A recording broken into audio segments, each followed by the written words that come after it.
current is scalar.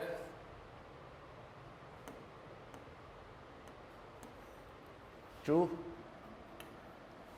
Current arises due to continuous flow of charged particle or iron. ये भी true, but ये इसका reason नहीं है. The answer is 2. Insulator do not allow flow of current through them. ये भी true. Insulator do not have free charges carrier. True. और ये इसका reason भी है. So the answer is 1. The drift velocity of electron in a metallic wire decreases on increase of temperature. ठीक है. True.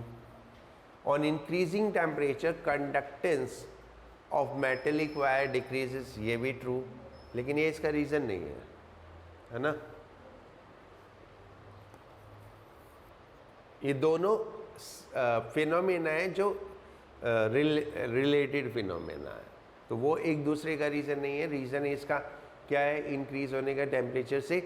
Temperature बढ़ता है तो रैंडमनेस बढ़ती है, तो नंबर ऑफ कोलिजन्स बढ़ जाते हैं, तो उससे ड्रिफ्ट वेलोसिटी डिक्रीज हो जाती है. ठीक है.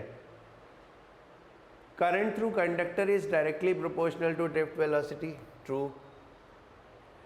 As drift velocity increases the current decreases. ये false.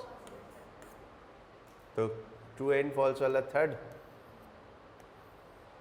Fifth, average thermal velocity of electron in a conductor is 0. That is true.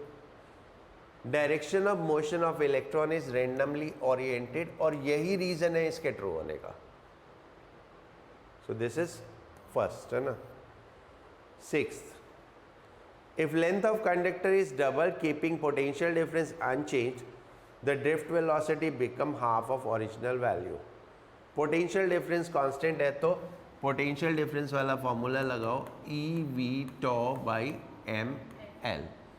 तो अगर हम लेंथ डबल करते हैं तो ड्रिफ्ट वेलोसिटी हाफ हो जाती है. True. At constant potential difference, drift velocity is inversely proportional to length of conductor. True, and the reason too. ठीक है. So then 1. इतने में कुछ पूछने किसी को?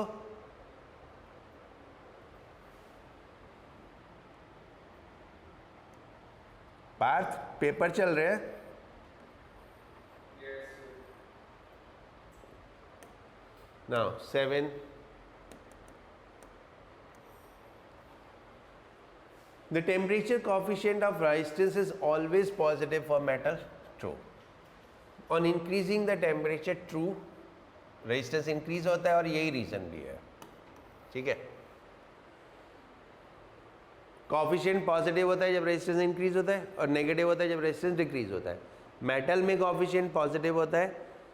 इंसुलेटर, सेमीकंडक्टर, इलेक्ट्रोलाइट, इनमें नेगेटिव होता है. इवन गैसेस में भी नेगेटिव होता है, और जो एलॉयज होते हैं उसमें क्लोज टू 0 होता है. ठीक है. Alloys are use for standard resistance. चलो नेक्स्ट क्वेश्चन ही है. Constantan is material use for standard resistance. True. And temperature coefficient of constantan is very small, and this is what why it is used as a standard resistance, क्योंकि ये temperature के साथ change नहीं होते हैं. Kilowatt hour is a commercial unit. ये true. जो हम बोलते हैं ना मीटर में रीडिंग यूनिट में आती है, तो 1 यूनिट जो होती है रीडिंग की वो 1 किलोवाट आवर होती है. Kilowatt hour is not power, नहीं होता, एनर्जी होती है ना. तो ये फॉल्स हो गया. तो ये थर्ड है ना. 200 watt bulb glow with more brightness than 100 watt. True. 100 watt bulb has more resistance than 200 watt. ये भी ट्रू, और यही इसका रीजन है. ठीक है. Heater wire must have high resistance and high melting point. Correct. If resistance is high, conductivity is less. दोनों true but not reason, है ना. दोनों ट्रू बट रीजन नहीं है, और ये फर्स्ट था, है ना. ठीक है बच्चों.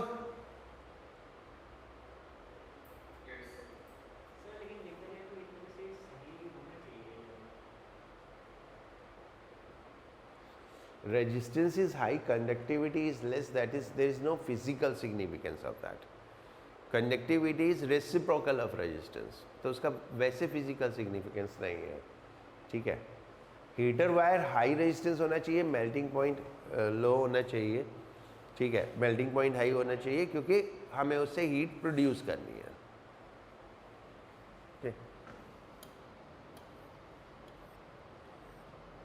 नाउ कितने थे?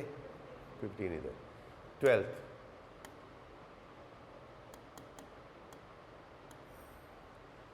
fuse wire must have high resistance and low melting point. True. क्योंकि फ्यूज वायर को उड़ना होता है, उड़ने के लिए उसे मेल्ट होना होता है, तो लो मेल्टिंग पॉइंट होना चाहिए. Fuse wire is use only for, नहीं, फ्यूज वायर तो किसी भी उसके लिए यूज होता है. So that is third. In a chain of bulbs, 50 bulbs are joined in series. One bulb is now removed and remaining 49 are connected in series. Light in room is now more than earlier. That is true. ठीक है, क्योंकि series में जैसे resistance कम होता है तो हाँ, resistance of 49 bulb is, ये फॉल्स हो गया है ना, ये फॉल्स है.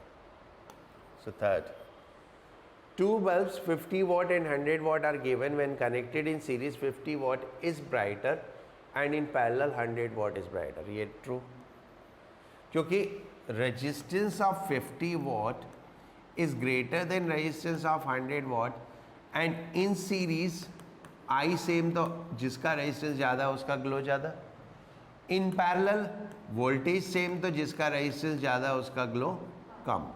तो ये true हो गया. In series power is directly proportional to resistance and in parallel power is inversely, ये भी true, and this is the reason also, है ना. So that is first. The current in a wire is due to free flow of electron in a definite direction. True. A current carrying wire should have non-zero charge. False. Charge होना जरूरी थोड़ी होता है, charge flow होता है. Wire को charge होना जरूरी नहीं होता, चार्ज का फ्लो होना जरूरी होता है. मतलब फ्री चार्ज कैरियर होना चाहिए, but equal amount of negative and positive charge हो सकता है, न्यूट्रल हो सकता है. वायर्स आर न्यूट्रल, ये एक बॉडी है न्यूट्रल है, इसमें पोटेंशियल डिफरेंस लगाएंगे करंट फ्लो कर जाएगा. इसलिए नहीं कि यह चार्ज है, इसलिए कि इसमें चार्ज पार्टिकल्स हैं, बट ओवरऑल ये न्यूट्रल है, क्योंकि जितने नेगेटिव पार्टिकल है उतने पॉजिटिव पार्टिकल्स हैं. So that's that, it's true. कुछ पूछना है इसमें? नहीं. क्लियर?